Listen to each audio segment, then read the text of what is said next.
Alright guys, we're going to do a carburetor remove on the 212. I apologize right here and now because my nose is acting up from allergies, but right here I am taking off the front cover for the air cleaner compartment. Then it comes off the air filter. I blew it out with a air gun from an air compressor pump. Just showing you, I got three little 5/16 bolts I got to take out there. Mounts right to the front of the carburetor. So then that's your governor linkage. That's your throttle input on the top of the carburetor there. That's your choke flap. That's your choke linkage on the outside. And these are the two mounting bolts to hold the carburetor to the motor. It's a Kohler K301, by the way. The throttle linkage just pops off there. That little clip comes off of that steel pole, and you can slide it on and off with actual ease. I was surprised. So, both ends do it, too. Yeah, the throttle linkage is pretty much shot, but I kept it the way it is because it still works. It worked for bagging. If I had an hour meter on it, I'd probably put about 10 hours on it. That's a 9/16 to take off the two bolts that hold the carburetor on. You can take one bolt off and then you can slide it off because there's no actual circles. Like the mounts are not just circles, they're half a circle so you can slide it off the edge. And I just finished it with a flathead screwdriver there because they had a flathead slash through the middle so you could use a screwdriver to take them off. Since a wrench is basically irrelevant in that spot other than loosening. So now it's off. The choke linkage decided to get caught, so I had to undo it. Then the fuel line's on the left side.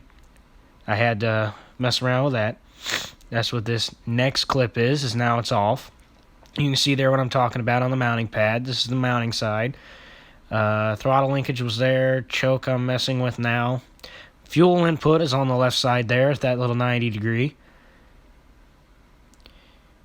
9/16 for the float bolts, so I was taking that off.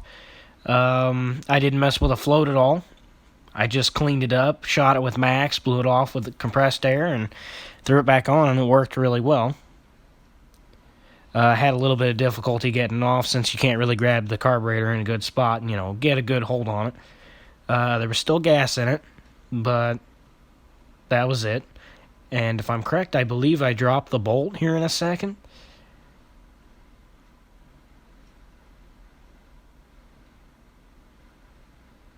Yeah, I just did. Okay. But that's the crap that was inside of it. Alrighty, folks. The carburetor is about as clean as I'm going to get it. I took the, let's see, that's the low speed. Took the high speed needle out. Took them all the way out. Shot Max Carb cleaner in there. That's not a sponsor. Nothing is until somebody offers it to me. But still. Oh, sorry. Good stuff. It certainly cleaned it out.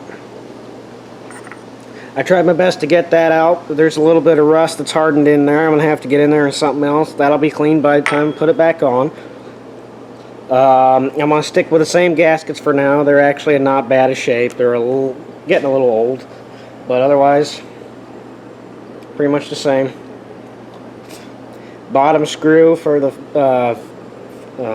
float bolt's pretty good. So, I mean, it just needs a cleaning and we'll see what happens. So I'll reinstall it. You've seen it come apart. You don't need to see it reinstalled. Once it's installed, I'll get her ready for you and I'll start her up and see if it's made a difference. Well, here's a moment of truth, boys. See if she starts.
not struggling to run either, so that's good.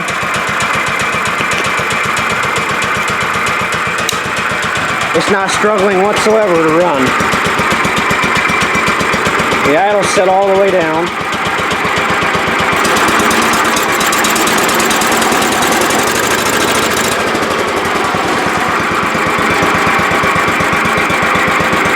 That was set back to factory specs, so what they tell you to, so cleaned her out and runs good. It's going to need final adjustments, but otherwise, I'm happy. So I'll clean off the rest of this. I'll clean out the air cleaner, and I'll do the in there.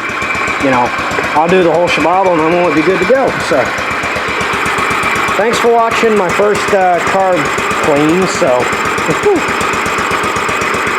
I mean, it's not a rebuild, but it did its job. So here you are.